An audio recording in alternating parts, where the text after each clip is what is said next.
Hey everybody, Alonzo here with GulfCoastSmoke.com, and today we're making a jalapeno popper grilled cheese. A few days back, my mother-in-law shared a post on Facebook about a jalapeno popper grilled cheese, and as soon as I saw it, I knew that I wanted to try this out.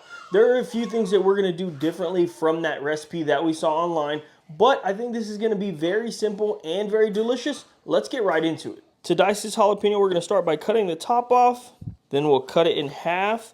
And this is where you guys can decide if you want to take the stuff out or not. On this one, I will. That's why I got my gloves on today. Makes it really easy. We'll get some slices. We'll rotate. Then we'll get some really nice fine dices of this jalapeno. If you guys are worried about this jalapeno being too hot, you could take out the membrane and the seeds. We're using 2 jalapenos today, so on one we're going to leave the seeds in, and on the other we're going to take it out. I got my kids and my wife and everybody eating today, so we just want to make sure to get a nice balanced flavor today. And that right there looks perfect to me.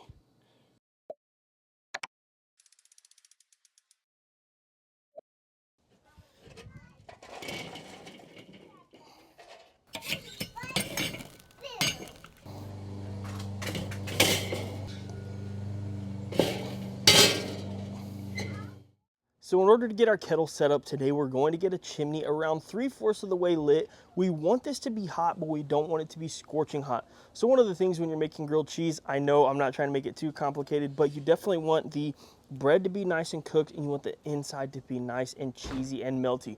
You don't want the bread to overcook when the cheese is getting melting. You want it to be golden brown, and in order to get it perfect, you want it to be hot, but not too hot.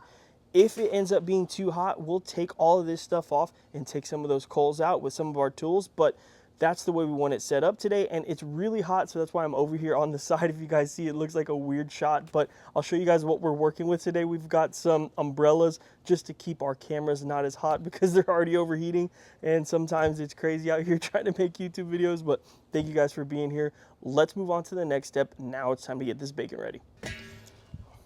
All right, first we're going to put our bacon on our griddle. And I like that. So I do want it to sizzle, but I don't want it to be going super off the chain because now I know and I'm comfortable that I could cook my bread on this in just a little bit.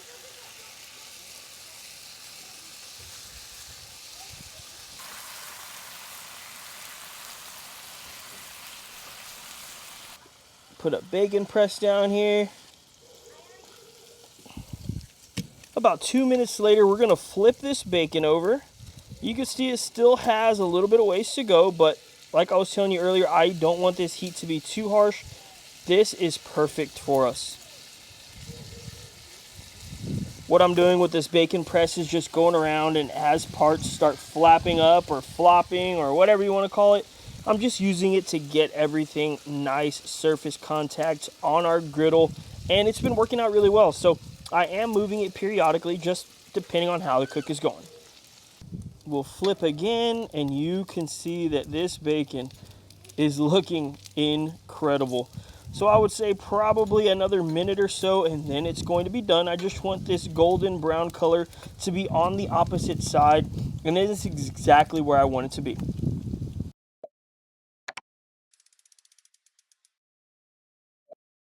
The next thing we want to do is get those diced jalapenos right on top of this griddle, and we're going to utilize that bacon grease in order to get these nice, crispy, tasty. So I'm going to move these jalapenos around for just a few minutes. I want there to be some texture on these. I want there to be some nice integrity. I want there to be different bites that you get in this sandwich. So we're going to get that crispy bacon. I want a tender jalapeno, and then of course that ooey gooey cheese.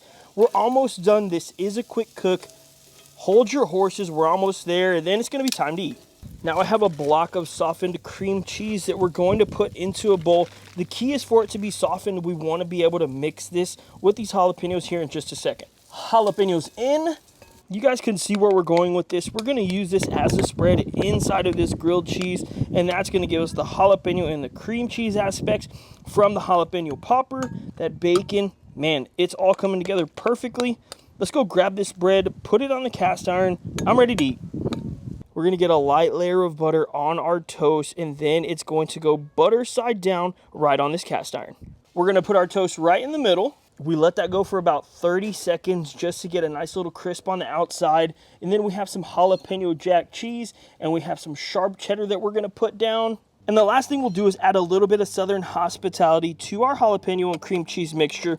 A little bit of sweetness is gonna go great, and it's gonna balance out all of the heat that we're gonna get from that jalapeno. Now we're gonna put a few dollops of our mixture right on top of this sandwich, and oh my gosh, I promise you, I'm gonna overload it. I don't even care. It's gonna be incredible. I've got a few pieces of bacon that we're gonna throw right over top of that. And now I'm going to get this other piece of bread, and let me match it up. Hold on, where's the, I want it to match perfectly. So I gotta turn it around, all right. I want it to match perfectly, so I'm gonna put it on like this. And my, oh my, that's looking incredible. We'll let this cheese melt just a little bit together because I want it to be that glue on that bread. And then we're just gonna consistently flip this thing until everything is melted and it's time to slice. And about 3 minutes of flipping later, our grilled cheese is done. Our jalapeno popper grilled cheese looks absolutely incredible. I'm always excited to eat, but I'll tell you what, this one has me on another level excited to try this. And this process took around 25 minutes. It was extremely quick. The longest part was getting that bacon nice and crispy, but the only reason we didn't want that high heat, like I talked to you guys a little bit ago, was to get that beautiful color and texture on this bread in order to make the perfect grilled cheese. Let's take a bite. Very messy. But I'll tell you what, that has all the flavors of a jalapeno popper times a bajillion. I don't know, it's just like, you can taste the jalapenos. They're nice, they're spicy. You get a perfect texture from that bread. Both of those cheeses are melted perfectly. I can feel stuff all over my fingers, all over my face, but this is worth it. You guys have to try this one out. Shout out to my mother-in-law for sharing that post on Facebook. Without it, I don't want to say I never would have thought of it, but it was definitely the inspiration for our cook today. So we really appreciate you, Judy. Thanks for everything. We love you. Hopefully we'll see you soon. As always, I really appreciate you guys tuning into this video. Thanks, and we'll see you on the next one.